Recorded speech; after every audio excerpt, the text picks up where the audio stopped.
आइल्यान्डको एन्डमा हामी नर्थल्यान्ड क्याप्रियाङ्गा पुग्दैछौँ।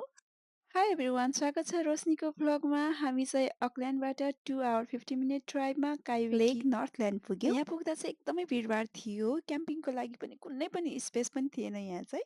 अनि हामी काइवेकी लेकमा फ्रेस वाटरमा इन्जोय गर्यौँ। प्याडल बोर्ड हायर गर्ने प्लान गर्यौँ, प्याटिङ गर्यौँ। मेरो त सेकेन्ड टाइम थियो अनि मेरो राजाको फर्स्ट टाइम। एकदमै इन्जोय गर्छौँ उहाँले पनि होइन।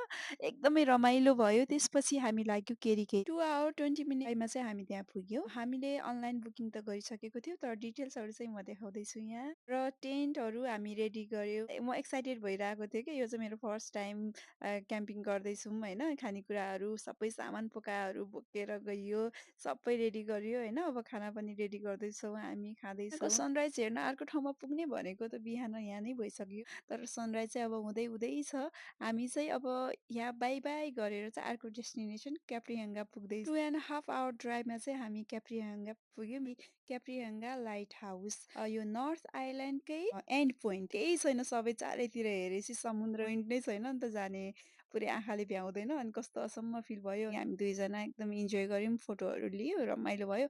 त्यसपछि चाहिँ फर्किने टाइम अकल्यान्ड आउँदा आउँदै फर्किँदै हामी फाङ्गराई फल्स पनि एकछिन जाउँ भनेर गइहाल्यौँ।